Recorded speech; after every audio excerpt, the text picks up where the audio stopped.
Hi everyone, it's Bev DeBono with Tuesday's Technique. Today I'm going to show you how to use your 12-inch trimmer to make a 1-inch title frame on your page. Okay, let's see how we do this. This is ultimately what our page is going to end up looking like. This is an example using the vitamin C. You see how pretty that is. And this is two 1-inch frames that are all the way around your page. This is great for a title page. And I've also done it with the Creative Memories Pineapples and Palms, and also with Book Smarts. This is a really great first day of school page, back to school. So anyway, to get started, what you need are two sheets of paper, one cardstock for your base, and I have a solid navy. And then your other designer paper, you want to make sure that you have a print and possibly something that's a little more subtle that gives you a lot of contrast. You'll need the Creative Memories 12-inch trimmer and your repositionable tape. So to get started, we'll place our first cut for our paper is on the 1-inch mark all the way to the top.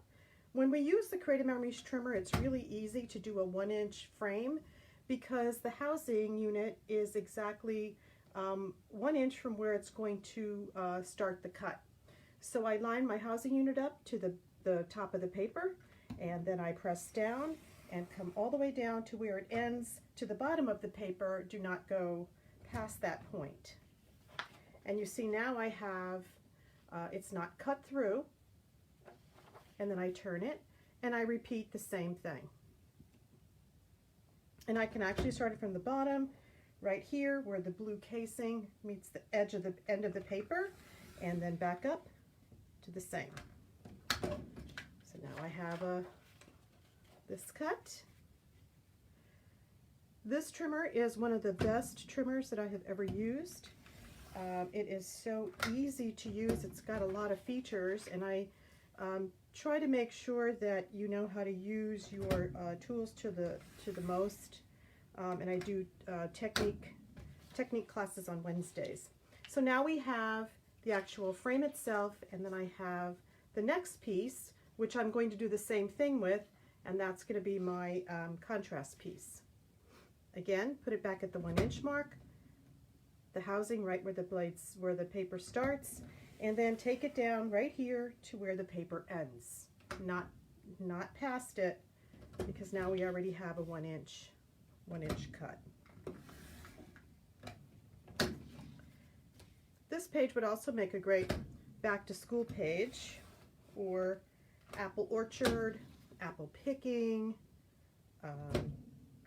apple pie making, that kind of thing. So now we have our second.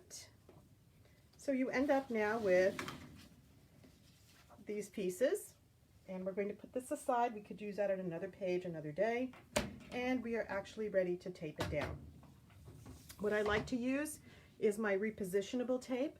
I also like to put it on my 13 by 13 mat so my paper's lined up and I can actually see where it's going to end. And I put my repo tape all the way around.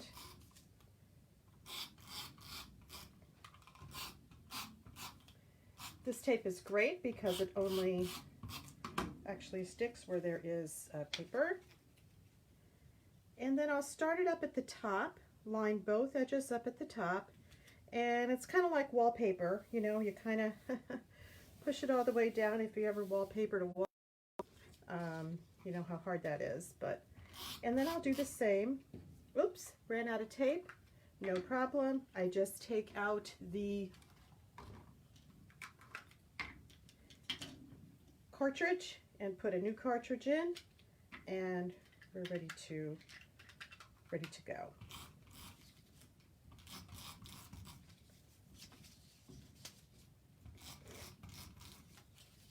And you see how fast this page comes together. So even though it looks like it took a lot more time, it really is a very, very quick and easy page. And because you cut it right from the same paper, it fits perfectly in your frame.